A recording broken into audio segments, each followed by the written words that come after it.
Assalamualaikum sahabat-sahabat yang dirahmati Allah, selamat datang di channel Kisah Cerita. Namun sebelumnya saya sarankan untuk menuliskan sholawat Nabi Muhammad agar kelak sholawat ini menjadi saksi untuk mendapat syafaat di akhirat. Like dan subscribe ke channel ini sangat membantu menyebarkan dakwah Islam dan menjadi amal jariah. Berikut kisahnya. Langkah kaki Dika bergema di sepanjang trotoar sempit yang membelah kawasan kampus dan perumahan tua di pinggiran kota. Sore itu, matahari tertutup mendung tipis, menciptakan suasana kelabu yang merayap perlahan ke dalam hatinya. Tas ransel yang ia jinjing mulai terasa berat, bukan hanya karena pakaian di dalamnya, tapi juga beban pikiran yang makin hari makin menghimpit. Dika, mahasiswa tingkat akhir yang sedang skripsi, baru saja kehilangan tempat tinggal karena rumah kontrakan lamanya digusur mendadak. Dengan sisa tabungan yang pas-pasan, ia berjalan mengikuti petunjuk dari temannya tentang sebuah rumah kosan murah di Jalan Mawar. Sebuah rumah tua, katanya, tapi nyaman dan selalu ada kamar kosong. Setelah menapaki gang kecil yang dipenuhi tanaman liar dan pagar rumah-rumah tua, akhirnya Dika sampai di depan sebuah bangunan besar bercat abu kusam. Di bagian depan terpasang papan kayu bertuliskan, Kos Bu Ratmi. Huruf-hurufnya sudah mulai pudar dimakan waktu. Halaman rumah itu kosong. Tak ada suara. Tak ada kehidupan. Hanya ada angin yang menerbangkan daun-daun kering dan membuat lonceng angin di teras berderak lirih, seolah menyambut kedatangannya. Dika mengetuk pintu kayu tua itu pelan. Tok, tok, tok. Beberapa detik kemudian, pintu berderi terbuka, memperlihatkan seorang wanita paruh-baya dengan tatapan tajam namun senyum ramah. Ia mengenakan daster batik dan selendang lusuh melingkar di bahunya. "Kamu mau kos, ya?" tanyanya. "Iya, Bu. Kalau masih ada kamar kosong." Bu Ratmi mengangguk perlahan. Tatapannya menyapu tubuh Dika dari kepala hingga kaki. "Ada. 1 kamar. Kamar 7, katanya singkat. Lalu berbalik masuk. Dika mengikutinya masuk ke dalam. Lorong rumah itu panjang, penuh lukisan tua dan aroma dupa yang samar. Lampu-lampu gantung yang temaram membuat suasana semakin sunyi. Setiap langkah terasa seperti gema dalam ruang yang tidak ingin diganggu. "Kamar lain penuh?" tanya Dika. "Tidak, tapi hanya kamar 7 yang cocok buat kamu," jawab Bu Ratmi tanpa menoleh. Dika merasa ada sesuatu yang aneh dengan jawabannya. Tapi ia terlalu lelah dan terlalu butuh tempat tinggal untuk banyak tanya. Saat sampai di depan kamar itu, Bu Ratmi menyerahkan kunci dengan tatapan yang tak bisa ditebak. "Jangan pindah kamar tanpa izin. Jangan buka pintu kalau ada yang mengetuk tengah malam," ucapnya lirih sebelum pergi meninggalkan Dika sendirian di lorong yang sunyi. Dika menatap pintu kamar 7. Warnanya coklat tua, berbeda dengan pintu kamar lainnya yang berwarna krem. Di atas angka 7, tergantung sebuah jimat kecil dari kain merah yang tampak sudah usang. Hawa dingin menyelinap dari celah lantai, membuat bulu kuduknya meremang. Saat membuka pintu, ia disambut oleh aroma kapur barus dan dupa yang lebih pekat. Kamar itu lebih luas dari dugaan. Di dalamnya ada 1 tempat tidur kayu, meja belajar tua, lemari tinggi yang mencuat ke langit-langit, dan 1 cermin besar tergantung di dinding menghadap kasur. Langit-langit kamar sedikit menghitam di sudutnya. Dindingnya dipenuhi bekas goresan samar, seolah seseorang pernah mencoba mencakar atau menulisi dinding dengan kuku. Meski merasa ganjil, Dika menaruh ranselnya dan duduk di atas ranjang. Kasurnya empuk, lebih baik dari ekspektasinya. Ia mencoba mengalihkan pikiran dari hal-hal aneh dan memutuskan untuk keluar sebentar mencari makan malam. Ketika kembali sekitar pukul 9 malam, suasana rumah kosan semakin menyeramkan. Lampu lorong hanya menyala 1, sisanya padam. Tak ada suara televisi dari kamar lain, tak ada suara tawa anak kos, bahkan suara langkah pun tidak terdengar. Seperti rumah kosong. Dika mengunci kamar, mengganti baju, lalu berbaring. Ia menatap langit-langit kamar yang retak dan menghitam. Tapi yang paling mengganggunya adalah cermin besar di dinding. Ia merasa seolah-olah cermin itu memperhatikannya. Menjelang tengah malam, ketika Dika mulai tertidur, suara ketukan pelan terdengar dari arah pintu. Tok, tok. Ia membuka mata. Jantungnya berdegup kencang. Tok, tok, tok. 3 ketukan pelan namun pasti. Ia melirik jam. Pukul 12:07. Ingat kata-kata Bu Ratmi. Jangan buka pintu kalau ada yang mengetuk tengah malam. Suara ketukan berhenti. Tapi lalu terdengar bisikan pelan dari celah bawah pintu. Kembalikan, kembalikan. Dika mendekat perlahan. Tidak ada siapa-siapa. Ia menempelkan telinganya ke pintu. Diam. Sepi. Tiba-tiba cermin di dinding bergetar sendiri. Gagang pintu berputar pelan. Dika mundur cepat, mengambil tas dan ponselnya. Tapi tak ada sinyal. Bahkan layar ponselnya berwarna hitam meskipun sudah ia tekan berkali-kali. Seketika itu, suara tangisan pelan terdengar dari dalam lemari kayu di sudut kamar. Tangisan perempuan. Lirih. Dika menoleh perlahan. Lemari itu sedikit terbuka. Perlahan. Sangat perlahan. Seolah ada yang mencoba mengintip dari balik pintu lemari. Dika mendekat. Ia ingin memastikan itu hanya perasaannya saja. Saat ia hendak menyentuh gagang lemari, tiba-tiba lemari terbuka sendiri lebar-lebar. Kosong. Tidak ada apa-apa. Tapi dari belakangnya, suara napas berat terdengar sangat dekat. Dika membalikan badan dengan cepat. Cermin. Di dalam cermin, ada sosok bayangan besar berdiri tepat di belakangnya. Meski jika ia menoleh, ruangan kosong. Sosok itu hanya terlihat di cermin. Matanya merah. Tangannya panjang. Seperti akar pohon yang membusuk. Ia tersenyum padanya. Senyum penuh dendam. Lalu, suara itu terdengar lagi. Kamu terpilih. Setelah suara itu menghilang, Dika masih berdiri membeku. Mematung di depan cermin yang kini tampak biasa saja. Nafasnya tersengal dan hatinya berdetak tak menentu. Ia tidak tahu apakah yang ia lihat tadi nyata atau hanya bayangan dari kelelahan dan stres yang menumpuk selama beberapa minggu terakhir. Namun ada sesuatu yang berbeda. Suasana di kamar itu berubah menjadi sangat dingin. Bahkan lebih dingin dari sebelumnya. Angin berdesir lewat celah jendela. Tapi kali ini bukan angin biasa. Suara gemerisik daun yang terbawa angin berubah menjadi bisikan samar yang menusuk telinga. Bisikan itu terdengar seperti suara orang berbicara dalam bahasa yang tidak dikenalnya. Dika merapat ke dinding, mencoba menenangkan diri. Ia mengingat kata-kata Bu Ratmi. Jangan buka pintu jika ada yang mengetuk tengah malam. Mungkin semua ini hanya peringatan agar dia tidak menggoda sesuatu yang tidak seharusnya. Namun, rasa penasaran yang tak tertahankan membuat Dika tidak bisa langsung tidur. Ia mengambil buku catatan dan pena dari dalam tas, lalu menulis apa yang baru saja dialaminya. Ia mencoba merekam setiap detail yang ia lihat dan dengar.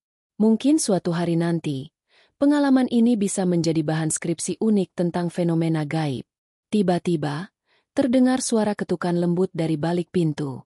Tok, tok. Detik-detik itu terasa begitu lama. Dika menahan napas, berusaha mengingat apa yang harus ia lakukan.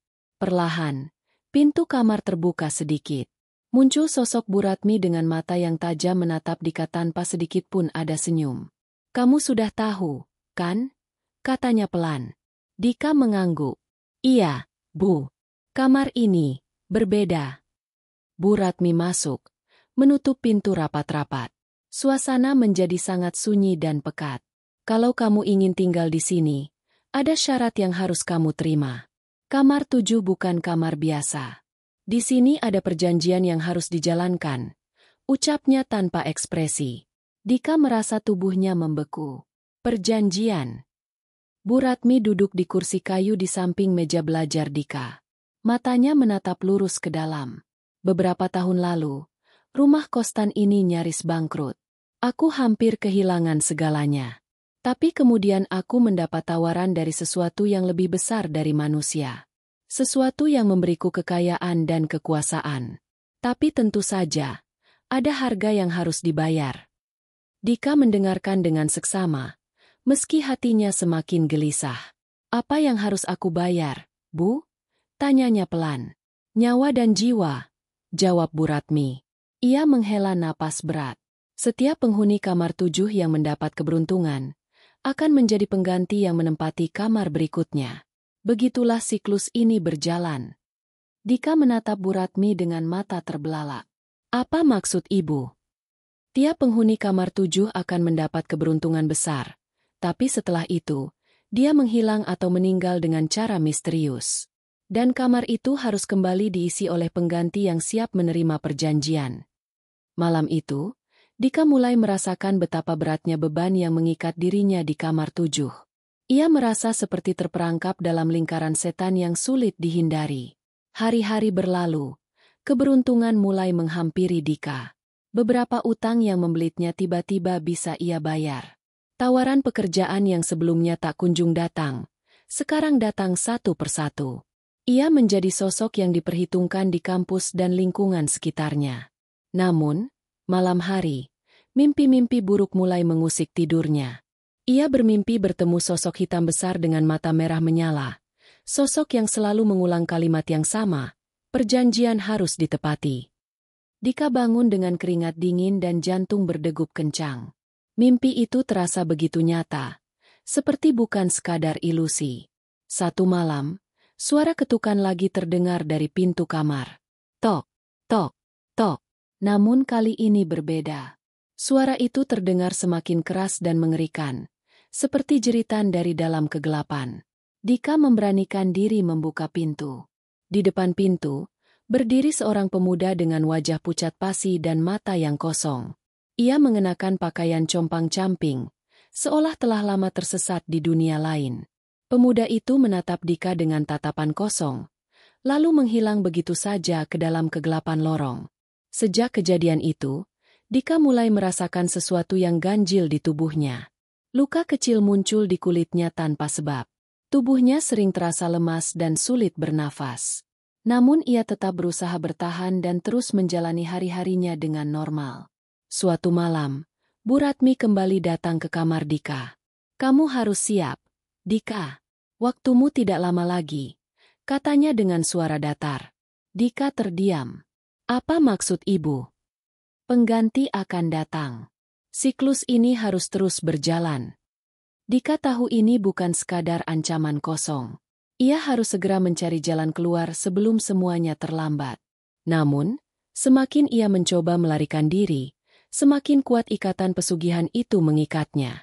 Malam itu, Dika melihat sosok bayangan di cermin lagi.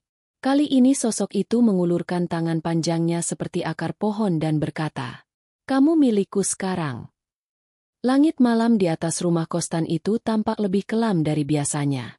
Awan menggumpal menutupi bulan, dan angin yang bertiup dari arah utara membawa aroma busuk seperti daging yang membusuk perlahan. Dika duduk di atas ranjang dengan tubuh gemetar. Sudah 3 hari ia tidak bisa tidur dengan tenang. Setiap malam selalu dibayangi mimpi buruk, selalu melihat sosok yang sama, makhluk tinggi besar, berkulit hitam legam dengan mata menyala merah darah dan gigi bergerigi seperti serigala kelaparan. Dika mulai kehilangan kendali atas dirinya. Ia merasa seperti bukan lagi manusia biasa. Tubuhnya sering gemetar tanpa alasan. Kulitnya pucat dan matanya mulai cekung. Nafsu makannya hilang. Bahkan suara-suara aneh kini muncul di siang hari. Bukan hanya saat ia sendirian, tapi bahkan ketika ada orang lain di sekitarnya. Yang paling aneh adalah saat ia melihat Bu Ratmi berdiri di halaman depan rumah kos siang itu, berbicara sendirian. Namun saat Dika mengintip lebih dekat dari jendela kamarnya, ia melihat Bu Ratmi sedang berbicara dengan sosok berjubah hitam. Sosok itu tak tampak memiliki wajah. Bayangannya kabur, seperti asap. Tapi ketika makhluk itu menoleh ke arah jendela kamar 7, Dika merasakan perutnya mual dan kepalanya mendadak berdenyut nyeri hebat. Ia jatuh tersungkur, dan saat membuka mata, malam telah tiba. Cermin besar di kamarnya kini dipenuhi kabut. Di tengah kabut itu, muncul bayangan anak kecil dengan mata kosong dan kepala yang nyaris tak berbentuk. Anak itu menatapnya, lalu berkata dengan suara seperti bisikan 1000 orang. "Tempat ini tidak akan pernah melepaskanmu. Ikatan sudah terjadi." Dika menghambur keluar kamar. Lorong gelap itu terasa seperti terowongan yang tidak berujung. Lampu-lampu mati satu persatu seiring ia berlari menuju ruang tamu. Namun, Ketika ia sampai di sana, Bu Ratmi sudah berdiri menunggunya. "Kamu sudah melihatnya, ya?" tanya wanita tua itu dengan tenang. "Apa yang sebenarnya terjadi di rumah ini?" teriak Dika dengan napas terengah. "Semua ini bukanlah rumah biasa. Ini adalah tempat penampungan jiwa-jiwa yang terikat oleh perjanjian," jawab Bu Ratmi. "Perjanjian apa? Saya nggak pernah menandatangani apapun." "Tapi kamu tinggal di kamar 7. Itu sudah cukup," jawab Bu Ratmi sembari mengangkat tangan, menunjukkan sebuah simbol aneh yang terukir di pergelangan tangannya. Simbol itu bersinar merah sesaat, lalu menghilang. Ia melanjutkan, "Kamu adalah bagian dari siklus. Dan sekarang, waktunya kamu mengetahui kebenaran." Tanpa memberi waktu untuk menolak, Bu Ratmi menarik Dika menuju ruang belakang yang tersembunyi di balik lemari tua. Ia menekan papan rahasia, membuka sebuah lorong rahasia yang mengarah ke ruang bawah tanah. Bau tanah lembab dan dupa terbakar memenuhi udara. Cahaya obor menari-nari di sepanjang dinding lorong. Di ujung lorong itu terdapat ruangan berbentuk bundar dengan langit-langit rendah. Di tengahnya, terdapat lingkaran ritual dengan simbol-simbol yang sama seperti yang terlihat di pergelangan tangan Bu Ratmi. Lilin-lilin hitam menyala di sekelilingnya, dan di tengah lingkaran berdiri patung kayu tinggi berbentuk makhluk menyeramkan dengan mata berlubang dan mulut terbuka lebar. Dika mematung. "Apa ini?" bisiknya. "Ini adalah pusat kekuatan pesugihan rumah Kostan ini," jawab Bu Ratmi. "Patung ini adalah perwujudan makhluk penjaga kamar 7. Namanya tidak boleh disebut. Tapi ia adalah pemberi kekayaan dan kekuasaan bagi siapapun yang mau menjadi pelayannya." "Apa hubungannya denganku?" "Kamu dipilih karena kamu memiliki kecemasan, ketakutan, dan luka yang belum sembuh. Kamu rentan. Jiwa seperti itu yang paling mudah dimasuki," jelas Bu Ratmi. "Lalu, saya akan dikorbankan." Dika mulai mundur perlahan. "Tidak. Tidak sekarang. Kamu akan menjadi media. Perantara antara dunia ini dan dunia makhluk itu." Bu Ratmi lalu mengangkat mangkuk perak kecil dari altar di sudut ruangan. Di dalamnya ada cairan merah kental. "Ini darah dari mereka yang mendahuluimu. Penghuni kamar 7 sebelumnya." Dika mual. Ia ingin muntah tapi tubuhnya terlalu lemas untuk melawan. Ritual akan dilakukan malam ini, saat bulan mati sempurna. Setelah ini, kamu tidak akan lagi bermimpi buruk, tidak akan merasakan sakit atau takut. Tapi kamu juga bukan lagi manusia biasa, ujar Bu Ratmi dengan nada hampir seperti senyum. Saat Bu Ratmi mulai membacakan mantra dari sebuah buku tua dengan kulit dari bahan aneh seperti kulit manusia, Dika memejamkan mata. Di dalam pikirannya, ia berteriak minta tolong. Tapi suara itu hanya menggema di kepalanya sendiri. Tepat pukul 12 malam, rumah kos itu menjadi saksi dari sebuah ritual kuno yang tak pernah dicatat dalam sejarah.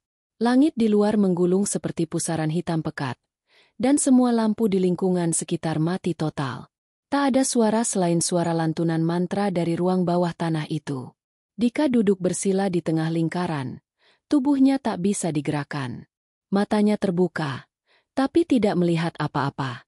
Di depan matanya hanya ada kegelapan yang bergerak seperti kabut hidup. Tiba-tiba, patung di tengah lingkaran mulai bergetar pelan. Matanya yang berlubang mengeluarkan cairan hitam.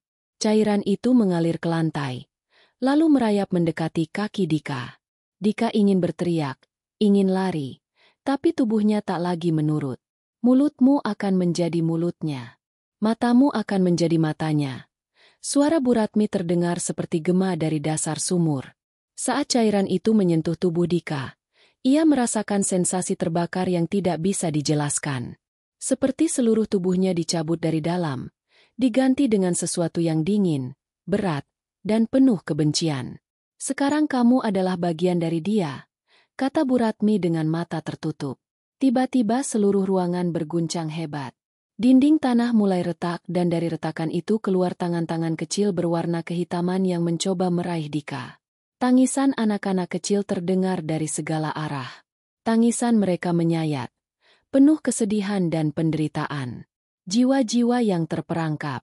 Mereka adalah korban pesugihan sebelumnya, Bisik suara lain di telinga Dika. Seketika Dika sadar bahwa suara itu bukan dari luar, tapi dari dalam dirinya sendiri. Suara itu adalah suara sosok yang kini berbagi tubuh dengannya. Suara makhluk yang bersemayam dalam dirinya. Ketika ritual selesai, Dika ambruk tak sadarkan diri. Pagi harinya, Dika terbangun di kamarnya seperti tidak pernah terjadi apa-apa. Tapi kini, sesuatu dalam dirinya telah berubah. Ia memandangi tangannya. Di telapak kirinya muncul bekas luka berbentuk simbol yang sama seperti yang ada di pergelangan tangan Bu Ratmi. Cermin di dinding kini tak lagi menampilkan refleksi dirinya. Tapi sosok lain. Sosok tinggi dengan mata merah, yang berdiri di belakangnya setiap kali ia menatap kaca. Dika melangkah keluar kamar. Di lorong, para penghuni kos menatapnya dengan sorot mata aneh. Mereka diam, hanya menunduk ketika ia lewat. Beberapa bahkan menyibak jalan seolah-olah sedang memberi hormat. Ketika ia bertanya pada salah satu penghuni, hanya jawaban pendek yang ia dapat. "Sekarang kamu yang punya rumah ini." Dika terdiam. Di ruang tamu, Bu Ratmi sedang duduk menyeduh teh seperti biasa. Tapi ketika melihat Dika, ia berdiri dan menunduk. "Selamat datang, pewaris baru kamar 7, katanya pelan. Hari-hari setelah ritual itu berjalan dengan cara yang ganjil. Dika seolah memiliki dua kehidupan. Satu sebagai manusia biasa yang tinggal di rumah kostan, dan satu lagi sebagai perpanjangan dari makhluk yang menghuni kamar 7. Suara-suara terus terdengar dalam benaknya, membisikkan nama-nama, perintah, dan sesekali, tuntutan. Ia bisa merasakan emosi orang-orang di sekitarnya. Ketika salah satu penghuni kos bernama Sari menangis diam-diam di kamarnya, Dika tahu alasannya bahkan tanpa bertanya. Ia tahu Sari baru saja kehilangan pekerjaannya di kafe, dan pacarnya mencampakkannya. Tapi yang membuat Dika terkejut bukan sekadar itu. Ia juga tahu aroma darah dari tubuh Sari. Ia bisa mencium ketakutannya seperti aroma amis dari luka segar. Dan di saat itulah, suara dalam kepalanya berbicara lagi. Dia lemah. Dia bisa menjadi satu. Yang pertama. Kamu harus memberi makan. Dika panik. Ia menutup telinganya, berteriak sendirian di dalam kamar, mencoba mengusir suara itu. Tapi percuma. Suara itu kini bagian dari dirinya. Seperti bayangan yang tak bisa dipisahkan, meski dalam gelap. Malam itu, Dika terbangun dengan tubuh yang basah oleh keringat. Di ujung ranjangnya, berdiri sosok bayangan yang hanya menatap. Tak bersuara, tak bergerak, hanya hadir dengan keheningan yang menusuk. Dika bangkit. Langkahnya membawanya keluar kamar seperti dikendalikan oleh kekuatan lain. Ia berjalan perlahan, menuju kamar Sari di ujung lorong. Kamar yang selama ini selalu tertutup rapat dan dipenuhi wangi lavender. Namun malam ini, wangi itu digantikan oleh bau tanah basah dan dupa yang tidak dibakar. Pintu kamar Sari tak terkunci. Dika mendorong perlahan. Di dalam, Sari sedang tertidur dengan wajah lelah. Lampu redup menyala di atas meja kecilnya. Ia tampak damai. Terlalu damai, pikir Dika, untuk seseorang yang begitu dekat dengan kehancuran. Suara itu kembali, pelan, seperti desahan. "Ambil dia." Tangan Dika terangkat tanpa ia sadari. Di tangannya, muncul bayangan kuku panjang dan hitam. Tapi seketika itu pula ia mundur. Ia menutup pintu, kembali ke kamarnya, lalu menangis seperti anak kecil. Ia tidak sanggup. Namun pada pagi harinya, seluruh rumah kos dikejutkan oleh jeritan. Penghuni kamar lain menemukan Sari tergantung di dalam kamarnya. Tubuhnya membiru, matanya membelalak, dan lidahnya menjulur keluar. Polisi datang. Tapi Bu Ratmi mengatakan hal itu sebagai bunuh diri. Semua penghuni kos pun hanya bisa diam. Bahkan Dika, yang tahu betul bahwa ia tak menyentuh Sari secara fisik, tetap merasa bersalah. Karena meski tidak membunuhnya, Dika tahu, makhluk itu yang mengambilnya. Dan ia, Dika, telah menjadi jembatan. 3 hari setelah kematian Sari, kondisi rumah kos berubah drastis. Kamar-kamar yang sebelumnya penuh mulai kosong. Beberapa penghuni mendadak pindah tanpa alasan. Ada yang bahkan meninggalkan semua barangnya, seolah-olah melarikan diri. Dika tahu, mereka bisa merasakannya. Aura kematian, aroma arwah yang belum tenang. Namun yang mengejutkan, justru semakin banyak uang yang datang ke tangan Dika. Pesanan desain freelance-nya membludak. Akun media sosialnya naik drastis, dan tawaran kerjasama berdatangan. Dalam waktu 2 minggu, ia menghasilkan uang lebih banyak daripada yang pernah ia impikan selama kuliah. Makhluk itu memberi apa yang dijanjikan. Tapi setiap malam, sosok itu juga datang dan menagih. Waktu berjalan, jiwa dibutuhkan. Dika mulai kehilangan arah. Ia ingin menghentikan semua ini. Ia mencari cara melepaskan diri, membuka buku-buku spiritual, mencari video-video pencerahan, bahkan mencoba menghubungi paranormal. Namun tak ada satupun yang berhasil. Hingga suatu hari, ia bertemu dengan seseorang yang pernah menjadi penghuni kamar 7, lewat mimpi. Dalam mimpinya, Dika berdiri di tengah sumur tua. Dari dasar sumur, muncul seorang pria muda dengan tubuh terbakar sebagian. Pria itu menatapnya dengan tatapan sedih dan berkata, "Aku Yoga. Aku juga pernah jadi kamu." Dika tersentak. "Apa maksudmu?" "Kita adalah penerus. Dan satu-satunya cara berhenti adalah dengan mengorbankan seseorang yang kamu sayangi. Semakin dekat, semakin kuat dampaknya." Dika terbangun dengan tubuh gemetar. Keringat dingin membasahi seluruh bajunya. Ia ingat wajah Yoga, dan ketika ia mencari arsip berita lama, ia menemukan berita tentang seorang mahasiswa yang ditemukan terbakar di dalam rumah kos itu. Nama korbannya, Yoga Pradipta. Ia adalah penghuni kamar 7 3 tahun lalu. Hari-hari berikutnya, Dika mulai menghindari orang-orang. Ia menjauh dari penghuni kos yang tersisa, tidak menjawab pesan teman-temannya, bahkan memblokir nomor ibunya sendiri. Ia takut ia akan menyerah dan memilih mengorbankan seseorang yang ia cintai, hanya untuk menghentikan penderitaan ini. Namun suara itu tak pernah diam. "Beri aku satu lagi. Satu saja." Hingga suatu malam, seseorang mengetuk pintu rumah kos. Dika membukanya dengan rasa penasaran yang besar, hanya untuk menemukan satu orang yang tak pernah ia duga. Sarah, mantan pacarnya. Sarah berdiri dengan wajah polos, membawa tas kecil. "Hai, aku lagi ada masalah sama orang tua. Bisa nggak numpang beberapa hari?" tanyanya sambil menunduk. Dika terpaku. Jantungnya berdegup keras. Ia tidak pernah memberitahu Sarah tentang rumah kos ini, tapi kini wanita itu berdiri di hadapannya, seperti jawaban atas permintaan makhluk itu. Seketika itu juga, seluruh lampu di lorong mati. Hanya tersisa satu lampu gantung yang berkedip pelan di atas kepala Sarah. "Dia sempurna," bisik suara itu dalam benaknya. Dika menelan ludah. "Masuk aja, kamarnya masih banyak kosong," jawabnya pelan. Sarah tersenyum. Tapi Dika tahu, dalam hitungan hari, sesuatu akan terjadi.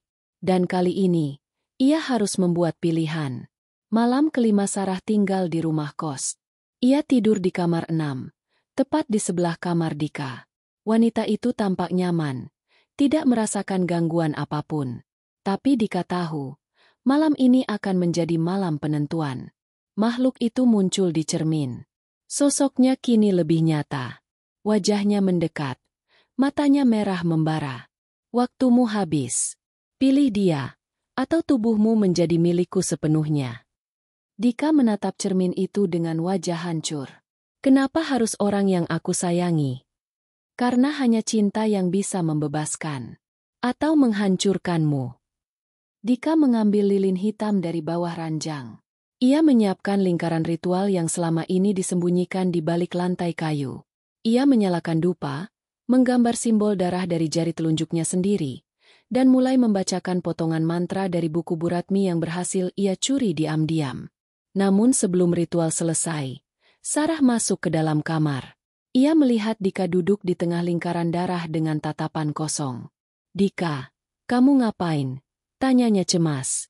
Dika memalingkan wajah. Suaranya gemetar. "Kamu harus pergi dari sini, sekarang juga." Sarah mundur beberapa langkah. "Kamu kenapa? Kamu butuh bantuan." Namun sebelum ia bisa melangkah lebih jauh, pintu tertutup sendiri dengan keras. Seluruh ruangan berguncang. Lilin padam. Dan dari balik cermin, makhluk itu keluar perlahan. Tubuhnya seperti asap dan bayangan, tetapi matanya menatap Sarah dengan lapar. "Dia milikku." Suara itu bergema. Sarah berteriak.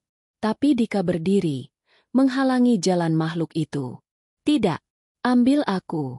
Jangan dia." Makhluk itu terdiam sejenak. Suaranya kini menjadi gema ribuan suara. "Cinta, tapi juga takut. Tak cukup. Korban tetap harus ada." Dika menunduk. Ia tahu apa yang harus ia lakukan. Tapi ia tidak bisa memilih Sarah. Maka, ia memanggil satu nama lain. "Ambil Bu Ratmi. Dia yang memulai semua ini." Makhluk itu terdiam. Kemudian tersenyum lebar, hingga seluruh ruangan bergetar oleh suara tertawanya. Kesepakatan berubah. Tiba-tiba, terdengar jeritan panjang dari kamar Bu Ratmi. Suara itu menggema, menggetarkan dinding-dinding. Lalu hening. Cermin retak. Lilinnya padam. Dan sosok makhluk itu menghilang. Pagi harinya, semua penghuni kos menemukan kamar Bu Ratmi terkunci dari dalam. Ketika berhasil dibuka, wanita itu sudah tidak bernyawa. Wajahnya menghitam, matanya terbuka menatap langit-langit, dan seluruh tubuhnya kaku seperti kayu tua. Di dinding, tertulis kalimat dengan darah. "Perjanjian berganti. Pewaris tetap." Dika kini tahu satu hal, ia memang tidak bisa kabur dari perjanjian. Tapi ia bisa memilih siapa yang layak menjadi bagian dari rumah kostan itu. Satu persatu, akan datang sendiri. Dan ia akan menunggu di kamar 7. Sejak kematian Bu Ratmi, suasana rumah kos menjadi lebih sunyi, lebih pekat, lebih kelam. Tidak ada lagi langkah kakinya yang biasa terdengar di pagi hari. Tidak ada lagi teguran keras pada penghuni yang telat bayar kos atau membuang sampah sembarangan. Rumah kos itu seperti kehilangan jantungnya, tapi tetap berdetak, digerakkan oleh sesuatu yang tak terlihat. Dika duduk di beranda lantai 2, memandangi pepohonan rindang yang bergoyang malas diterpa angin malam. Sarah duduk di sebelahnya, bersandar dengan kepala di pundaknya. Setelah kejadian mengerikan malam itu, Dika belum bercerita banyak. Ia hanya mengatakan Bu Ratmi terkena serangan jantung. Sebuah kebohongan yang ia ulangi sampai dirinya sendiri nyaris mempercayainya. Tapi malam-malam mereka tidak pernah benar-benar tenang. Sarah kerap terbangun tengah malam, menjerit tanpa sebab. Ia bermimpi buruk, tentang kamar yang dipenuhi darah, tentang wanita tua yang menjerat lehernya dengan rambut sendiri, tentang anak-anak kecil menangis di pojok ruangan sambil memeluk lutut. Dika tahu, itu bukan mimpi biasa. Itu adalah sisa-sisa energi dari ritual pesugihan yang masih mengendap di dinding, lantai, dan udara rumah kos itu. Beberapa hari setelah kematian Bu Ratmi, Dika menemukan sebuah kunci tua di bawah bantal kamarnya. Kunci itu berkarat, bentuknya klasik, seperti kunci pintu penjara zaman Belanda. Di ujungnya tergantung label besi kecil bertuliskan angka 0. Ia tahu, itu bukan sekadar kunci. Ia mencoba mencocokkannya ke semua pintu di rumah kos, tapi tidak ada yang terbuka. Hingga ia mencoba satu pintu yang selama ini tertutup rapat di ruang bawah tanah. Pintu tua, tersembunyi di balik rak-rak kayu lapuk yang ditumpuk dengan kardus lama. Kunci itu pas. Pintu terbuka dengan derit panjang, dan aroma lembab yang tajam menerpa wajahnya. Di balik pintu itu ada lorong batu sempit menurun, remang-remang, seperti jalan ke dunia lain. Dindingnya penuh goresan, dan langit-langitnya hampir menyentuh kepala. Dika menyalakan senter. Langkahnya pelan, namun setiap tapak terasa seperti ditarik semakin dalam. Lorong itu membawanya ke sebuah ruang bawah tanah kecil. Di dalamnya ada satu altar batu, dengan tengkorak manusia yang diletakkan dalam lingkaran darah kering. Di atasnya, ada sebuah buku tua yang kulitnya hampir hancur dimakan jamur. Buku itu bertuliskan aksara kuno, tapi sebagian besar isinya adalah gambar, simbol-simbol pesugihan, diagram tubuh manusia dengan titik-titik ritual, dan halaman terakhir berisi siluet rumah kostan mereka. Dengan tinta merah tua, ada lingkaran besar di tengah halaman itu, dan tulisan kecil di bawahnya. Yang mendirikan, yang mengikat. Itulah jawabannya. Rumah kos ini bukan hanya tempat tinggal. Ini adalah altar. Dan yang pertama kali membangun rumah ini adalah orang yang membuat perjanjian pertama. Dika mencari-cari dokumen lama di lemari belakang kamar Bu Ratmi. Di antara tumpukan map dan surat kontrak, ia menemukan lembaran fotokopi akta bangunan. Pemilik pertama rumah itu adalah seseorang bernama Rusman Widagdo, yang tak lain adalah ayah kandung Bu Ratmi. Di catatan lain, ia menemukan artikel koran Usang tahun 1974. Berita kecil di sudut halaman menyebutkan bahwa seorang tukang bangunan ditemukan tewas dengan kondisi aneh saat merenovasi rumah milik Rusman Widagdo. Tubuhnya membusuk hanya dalam 2 hari, dan lidahnya terpotong seperti dijilat api. Sejak saat itu, semua pekerja mundur. Tapi rumah itu tetap berdiri. Rumah yang menelan. 3 hari kemudian, seorang penghuni baru datang. Namanya Indra, mahasiswa semester akhir dari jurusan arsitektur. Ia mengaku mencari tempat tinggal sementara karena sedang bertengkar dengan keluarga. Ia tampak pendiam, tapi ramah. Sarah menyambutnya dengan sopan. Dika hanya mengangguk. Tapi dalam hati, ia sudah tahu. Indra datang bukan karena kebetulan. Rumah ini memanggil mereka yang lemah, yang putus asa, yang rapuh secara batin. Seperti magnet untuk jiwa-jiwa yang bisa dijadikan bahan bakar. Sarah mulai berubah. Semakin sering melamun, kehilangan nafsu makan, dan wajahnya tampak pucat. Ia mulai mendengar suara-suara aneh, dan sering ditemukan menangis di kamar mandi. Suatu malam, ia melihat sosok perempuan tua berdiri di ujung lorong, menatapnya sambil tersenyum lebar dengan mulut penuh belatung. Sarah berteriak, dan Indra yang pertama kali datang menolong. Sejak saat itu, Indra jadi sering mendekatinya, menanyakan kabar, membawakan makanan, bahkan menawarkan pendampingan psikologis. Dika cemburu, tapi bukan itu yang mengganggunya. Yang mengganggunya adalah sosok perempuan tua yang dilihat Sarah itu mirip sekali dengan Bu Ratmi. Dan Dika tahu, arwahnya belum pergi. Pada malam Jumat Kliwon, angin bertiup lebih kencang dari biasanya. Daun-daun kering beterbangan menabrak jendela seperti ingin masuk. Listrik sempat mati beberapa menit. Dan di saat itulah, ketukan terdengar dari kamar 7. Dika membuka pintu dengan jantung berdegup kencang. Tidak ada siapa-siapa. Namun di lantai, ada surat kecil yang terlipat rapi. Tinta merah tua membentuk satu kalimat pendek. Bayar atau digantikan. Ia tahu, waktunya habis. Ia harus memilih. Indra atau Sarah. Dika mengatur rencana. Ia tahu dari mimpi-mimpi buruknya, dari suara-suara dalam cermin, bahwa ritual berikutnya akan membutuhkan darah yang mengalir langsung ke altar. Kali ini bukan sekadar diambil, tapi harus diserahkan dengan sadar. Dengan tangan pewaris. Ia menunggu tengah malam, membawa Indra ke ruang bawah tanah dengan dalih ingin menunjukkan sesuatu. Indra tampak ragu, tapi mengikuti. Di dalam ruangan altar, suasana terasa seperti berada di dunia lain. Udara begitu dingin dan kental. Seperti ada ratusan mata yang mengawasi dari bayang-bayang. Ini tempat apa? Tanya Indra. Dika memegang pisau kecil. Tangan gemetar. Tempat kita berurusan dengan kutukan. Indra mundur. Dika, lo kenapa? Namun sebelum Dika bisa menjawab, suara lain bergema di ruangan itu. Suara perempuan. Dia bukan yang kau butuhkan. Dari balik altar, muncul sosok Bu Ratmi. Tubuhnya sudah membusuk, tapi matanya menyala merah menyala. Ia mendekat pelan, dan setiap langkahnya meninggalkan bekas jejak api. Dia milik rumah ini. Tapi kamu, Dika, kamu milikku. Tiba-tiba, tangan Dika terkunci. Pisau itu melayang dari tangannya dan menancap di tengah altar. Darah menetes dari langit-langit, membentuk simbol-simbol kuno di lantai.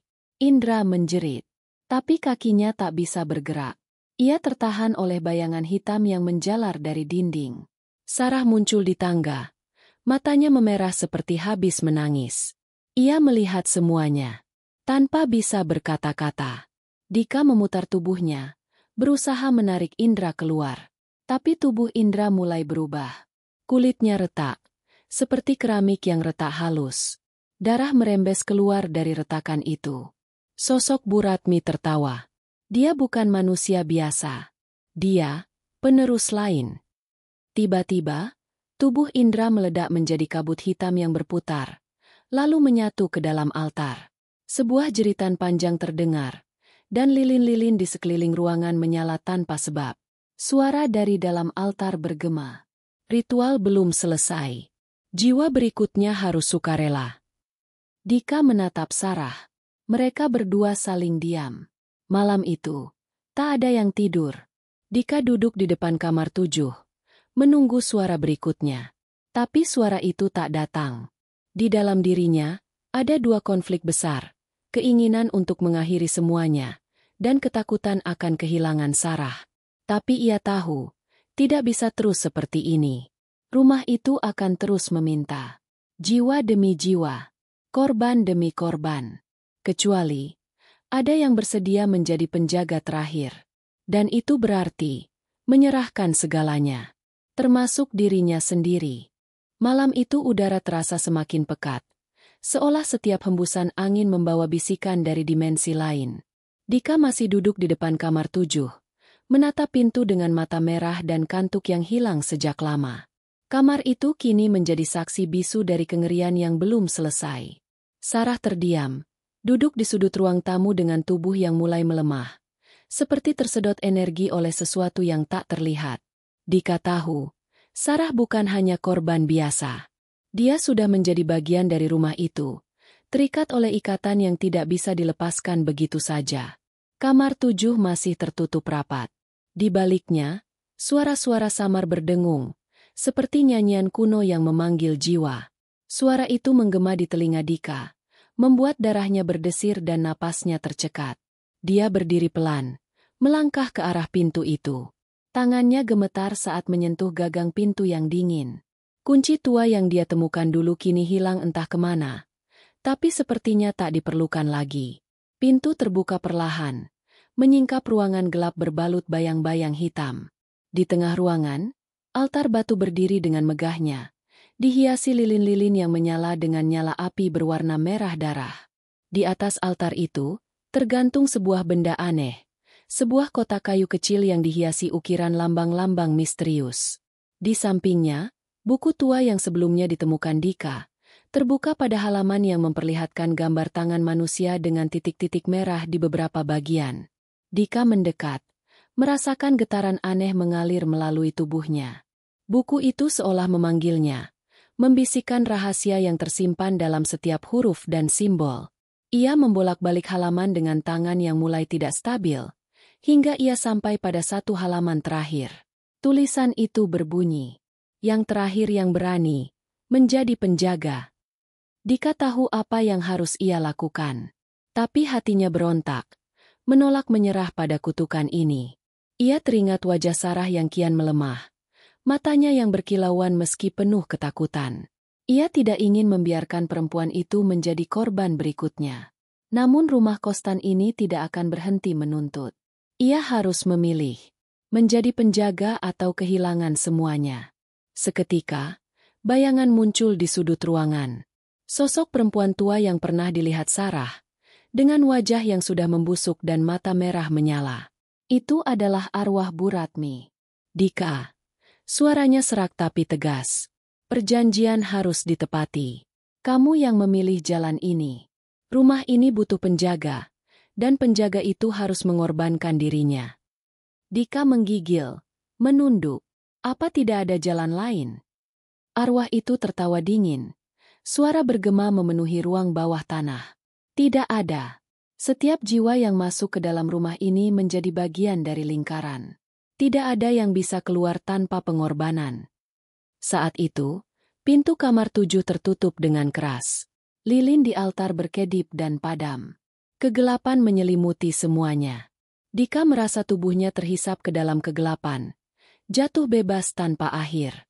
Ia terlempar ke dalam sebuah ruangan yang sama sekali asing. Sebuah ruang gelap dengan dinding penuh lukisan tangan yang terpotong dan wajah-wajah terdistorsi dalam kesakitan. Di tengah ruangan, berdiri sebuah sosok besar, bayangan tanpa bentuk pasti, tapi penuh aura mengerikan.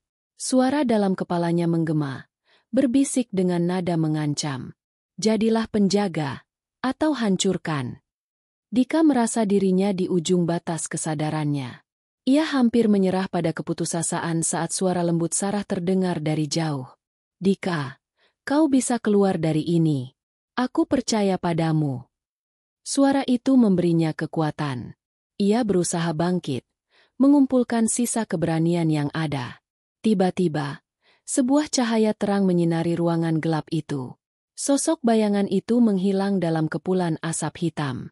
Dika membuka mata, dan ia kembali di ruang bawah tanah rumah Kostan, berdiri di depan altar dengan Sarah yang kini berdiri di sampingnya. "Bagaimana kau bisa keluar?" tanya Sarah. Wajahnya masih pucat tapi penuh harap.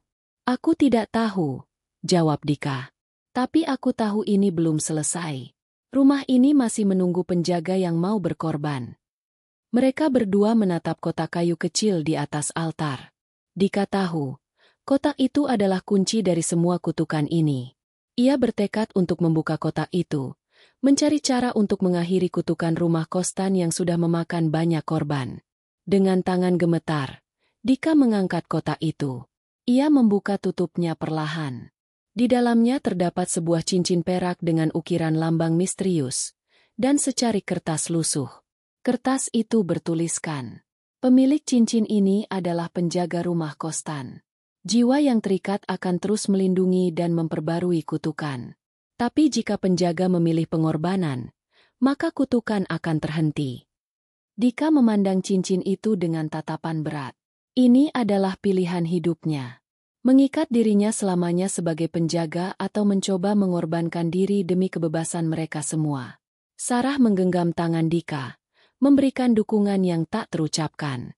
Mereka tahu apa yang harus dilakukan, meski penuh risiko. Suasana berubah. Rumah Kostan mulai bergetar. Suara-suara mistis berkumandang semakin keras. Arwah Bu Ratmi muncul kembali. Kali ini dengan wajah penuh amarah. "Pilihanmu telah datang, Dika." Dika mengenakan cincin itu dengan tangan gemetar. Energi panas menyebar dari jari ke seluruh tubuhnya. Ia merasa seperti diserap ke dalam tanah, menjadi satu dengan rumah itu. Namun, ada rasa damai yang aneh mengalir dalam hatinya. Kutukan tidak lagi menuntut korban baru. Sebaliknya, penjaga akan menanggung beban itu sendiri.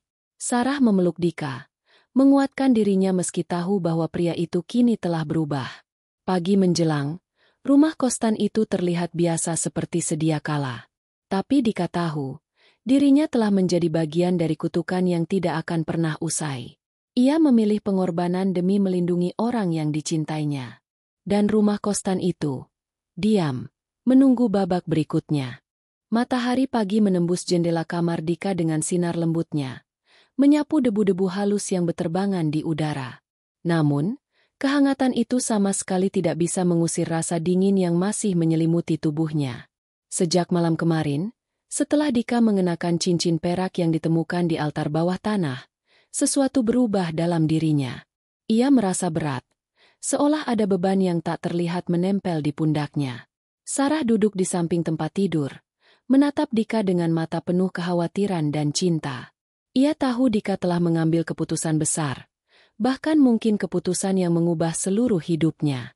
Tapi yang paling mengerikan adalah Dika tidak bisa menjelaskan apa yang sebenarnya terjadi, karena dirinya pun masih kebingungan dengan perubahan-perubahan aneh yang muncul. "Dika, kau tidak apa-apa?" tanya Sarah dengan suara pelan.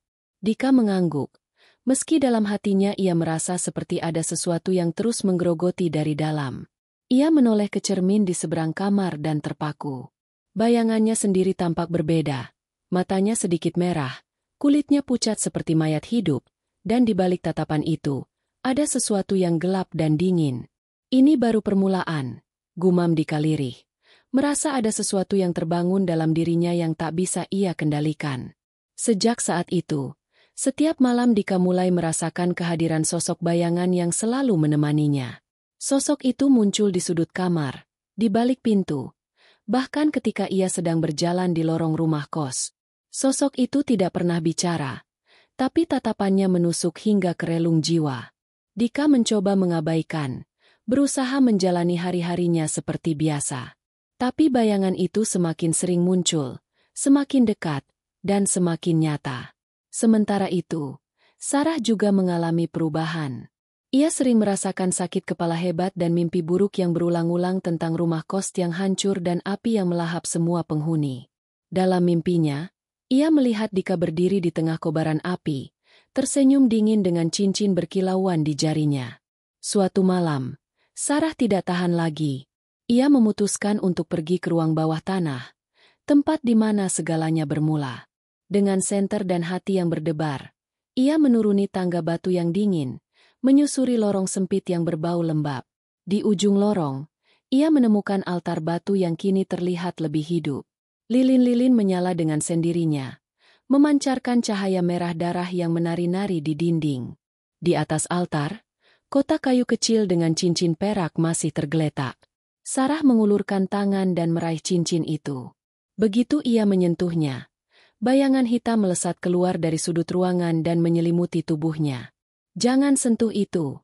Suara Dika terdengar dari belakang, penuh panik. Sarah berbalik, tapi bayangan itu sudah mengunci dirinya dalam pelukan gelap yang tak bisa ia lepaskan. Ia merasakan dingin menjalar ke seluruh tubuhnya, hingga napasnya sesak. "Ini bukan hanya cincin biasa, Sarah," kata Dika sambil mendekat, berusaha memecahkan pelukan bayangan itu. "Cincin itu adalah jimat penjaga kutukan rumah kos. Jika kau memakai itu, kau akan terikat selamanya, seperti aku." Bayangan hitam itu berusaha menarik Sarah masuk ke dalam lorong gelap.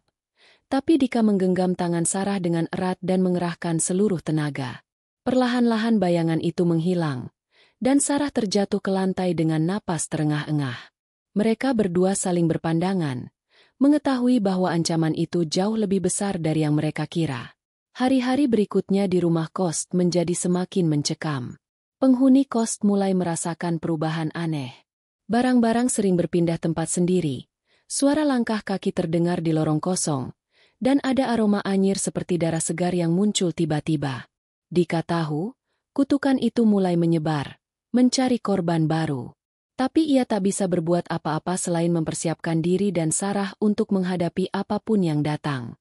Satu malam, ketika hujan deras membasahi atap rumah kos, Dika mendengar suara ketukan di kamar 7 yang sudah lama kosong. Dengan hati-hati, ia membuka pintu itu dan menemukan sebuah kotak kayu tua berisi surat yang tertulis dengan tinta merah. Surat itu berbunyi, "Jiwa penjaga harus terus terjaga, atau segalanya akan hancur." Dika merasakan dingin menusuk tulang belakangnya. Surat itu adalah peringatan terakhir dari kutukan. Ia mengajak Sarah untuk pergi ke kamar itu bersama-sama. Dengan tangan bergetar, mereka masuk dan menyalakan lilin. Di sudut ruangan, dinding penuh dengan gambar dan tulisan kuno, memperlihatkan siklus perjanjian dan pengorbanan yang terjadi selama puluhan tahun. Di tengah ruangan, terdapat sebuah cermin besar dengan bingkai kayu berukir simbol-simbol aneh. Ketika mereka menatap ke dalam cermin itu, bayangan mereka tampak berlipat. Tapi ada sesuatu yang aneh. Bayangan itu tidak meniru gerakan mereka, melainkan melakukan hal yang berbeda, seperti memiliki kehendak sendiri. Dika dan Sarah merasa terhipnotis oleh bayangan itu. Perlahan, bayangan mereka mulai keluar dari cermin, menjadi sosok-sosok hitam yang berdiri di depan mereka dengan mata merah menyala. Ini adalah bayangan penjaga lama. Suara bergema di ruangan itu, seolah dari langit-langit. "Kami adalah jiwa-jiwa yang terperangkap dalam kutukan ini, dan kami datang untuk memperingatkanmu." Bayangan itu mendekat, membungkus ruangan dengan aura dingin dan suram. Dika dan Sarah merasa seperti terperangkap dalam mimpi buruk yang tidak berujung. "Setiap penjaga adalah pengorbanan," lanjut suara itu. "Tapi jika penjaga baru tidak mampu mengendalikan bayangannya, kutukan akan menguasai segalanya." Dika mencoba melawan ketakutan yang menguasai dirinya. Ia menggenggam tangan Sarah erat-erat dan berkata, "Kita harus keluar dari sini." Mereka berlari keluar kamar 7, meninggalkan bayangan yang masih melayang di cermin. Namun, di luar kamar, mereka merasa sesuatu berbeda. Bayangan hitam mengikuti langkah mereka, selalu ada di sudut mata mereka. Tapi setiap kali mereka menoleh, bayangan itu hilang. Sarah mulai merasa ada sesuatu yang menempel pada dirinya, seperti aura gelap yang terus membayangi. Tubuhnya semakin melemah, dan matanya semakin merah. "Dika, aku tidak kuat." Suara Sarah mulai bergetar. "Aku merasa, aku akan kehilangan diri." Dika menatap Sarah dengan penuh tekad. Ia tahu, ia harus mencari jalan untuk mengakhiri kutukan ini sekali dan untuk selamanya. Tapi jalan itu penuh risiko dan bahaya yang belum bisa ia bayangkan. Malam berikutnya, Dika memutuskan untuk kembali ke ruang bawah tanah. Ia membawa buku tua yang pernah ia temukan, berharap menemukan petunjuk lebih jelas tentang cara memutus kutukan itu. Dengan senter di tangan, ia turun ke lorong batu yang berbau lembab dan basah. Di ujung lorong, altar batu berdiri dengan lilin yang menyala redup. Dika membuka buku tua itu dan mulai membaca dengan seksama. Di halaman terakhir, ada ritual yang disebut pemurnian jiwa, sebuah ritual kuno yang bisa memutus ikatan kutukan, tetapi dengan risiko besar. Ritual itu membutuhkan pengorbanan darah murni, bukan hanya oleh penjaga, tetapi oleh jiwa yang terikat erat dalam kutukan. Dengan kata lain, Dika dan Sarah harus melakukan ritual bersama, mengorbankan bagian dari jiwa mereka untuk memecah lingkaran kutukan. Dika tahu, ini adalah kesempatan terakhir. Jika gagal, mereka akan terperangkap selamanya dalam bayangan dan kutukan rumah Kostan. Ia kembali ke kamar, membagikan rencana itu pada Sarah. Mereka berdua berlatih meditasi dan persiapan ritual selama beberapa hari. Tubuh mereka lemah, tapi tekad mereka semakin kuat.